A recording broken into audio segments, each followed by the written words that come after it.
Okay, guys, I'm going back to this.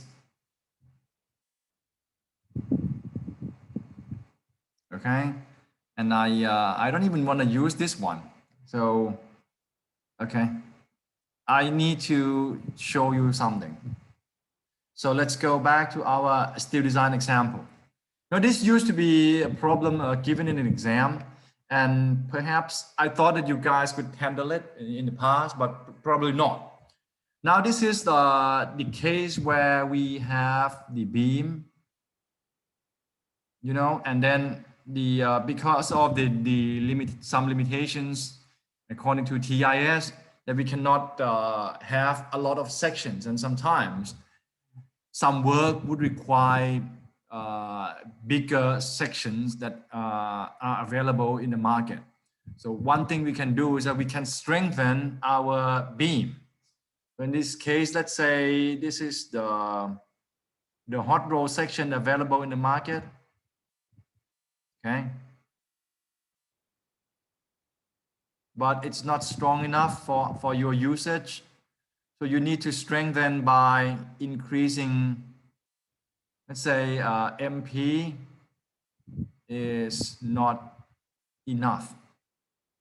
So you need to increase the MP of the section.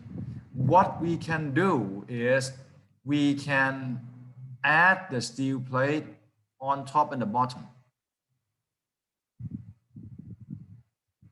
It's common practice anywhere in the world. You can say this is the added steel plate. Ooh. Steel plate to increase the moment capacity of our beam. Now, actually, the one who started this kind of question was Ajahn Suthat long time ago. So he would ask how, first of all, he would ask how much you need to do stuff like this. But I think the what you need to know is when you have a situation like this, how can you calculate MP? Okay. So let's say you have the existing ZX, right? You can obtain this from the table. But when you have the new plates attached on top and bottom, you're going to have new ZX of the section. So your MP is going to increase. How would you calculate that? New ZX. How do you calculate new ZX? Now, generally, if you can understand the basic idea, the philosophy of Z, the ZX of your existing section is also the summation of AI, YI, right? So the new ZX would be equal to, I can say that is the summation of AI, YI of the old section, and then plus the new AI, YI coming from the plate, right? It looks that simple, but believe me, every year nobody could do it. So this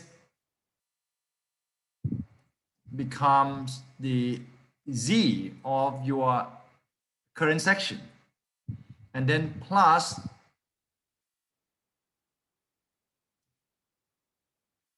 the area of the plate, correct? And then the distance, which becomes, let's say in this case, d over 2 plus the thickness of the plate divided by 2, right? And then multiply by 2 because you have 2 plates.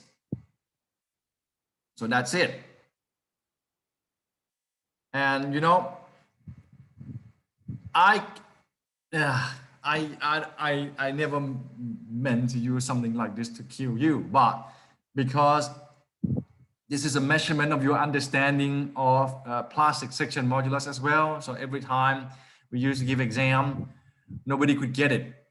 Maybe even graduate students cannot do it too. They always have to begin from, you know, breaking down the ZX of this and then recalculate this, which is absolutely unnecessary.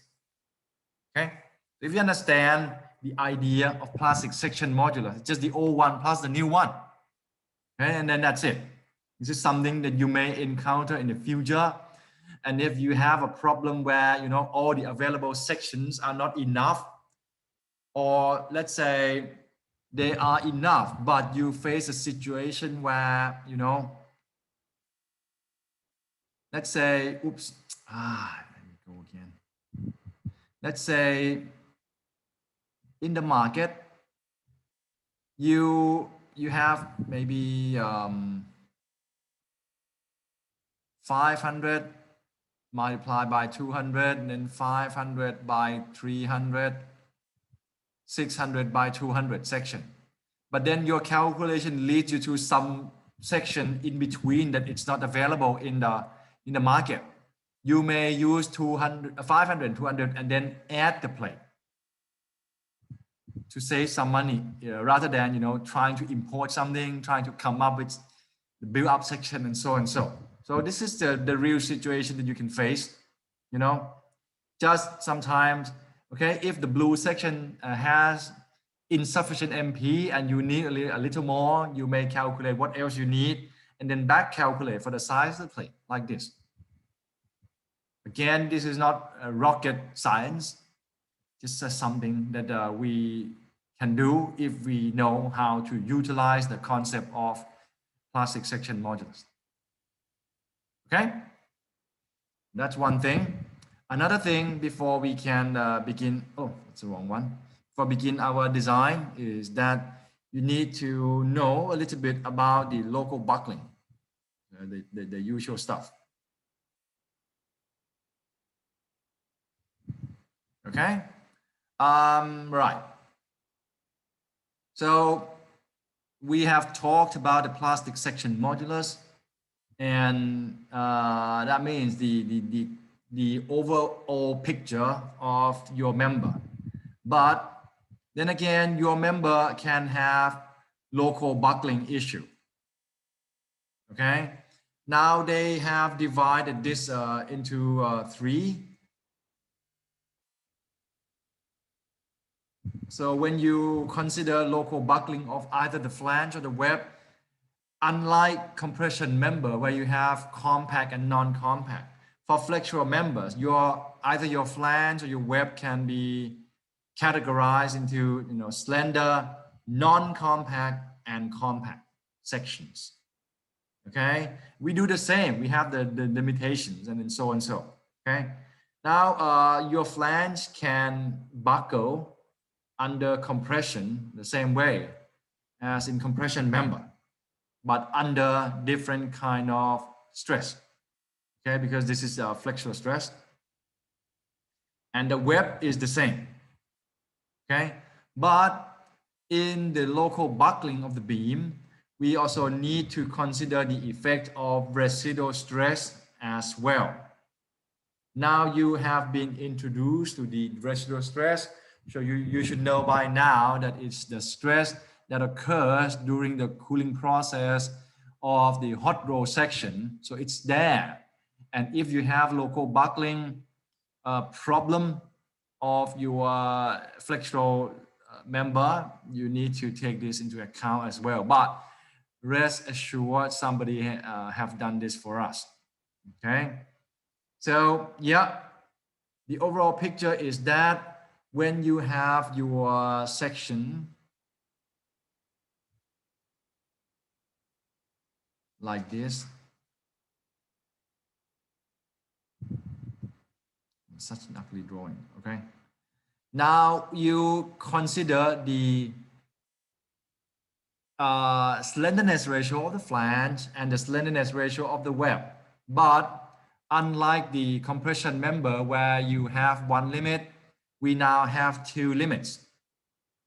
If, let's say, let's focus on the flange, okay? If the slenderness ratio of the flange, again, if this is BF, we consider only this part. So this is only BF over 2, right? So the slenderness ratio of the flange becomes BF over 2 and then divided by TF. And the web, we use this distance H, just like in the column. And then you have the H over TW as your slenderness ratio. If either of them is below lambda P, that's plastic, your section can reach the plastic behavior or MP that we discussed for the entire day today. If one of them is,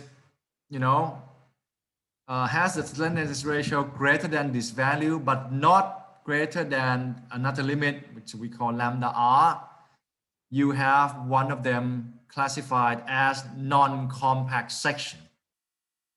And your beam may have local buckling before it can reach MP.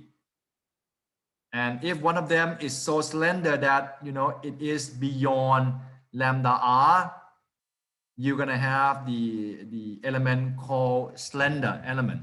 And one of them, the one that becomes slender, it may buckle so quickly that, the moment capacity of your beam is very low.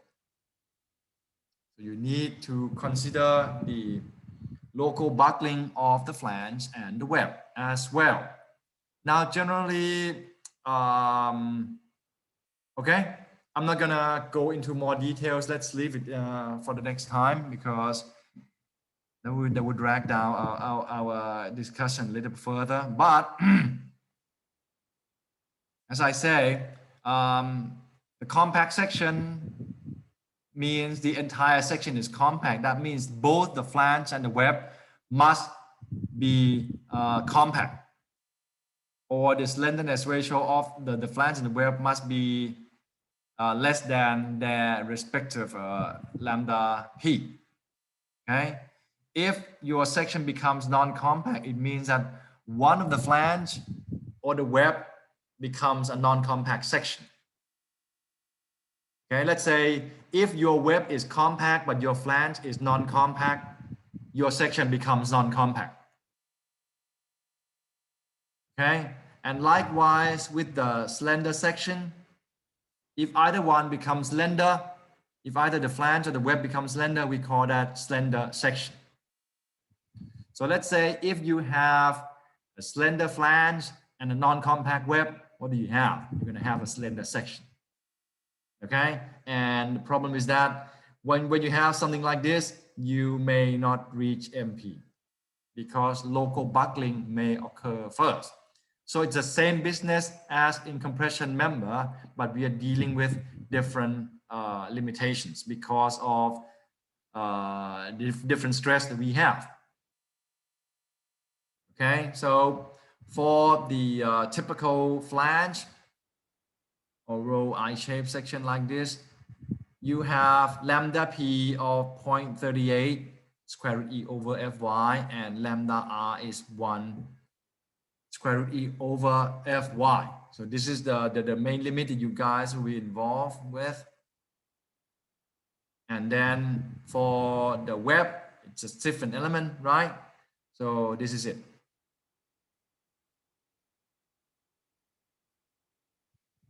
Basically. Okay. So I think that should do it for today. I will come back and revisit the local buckling a little bit more next time, and we can start doing some examples in the next lecture as well. So is there any question?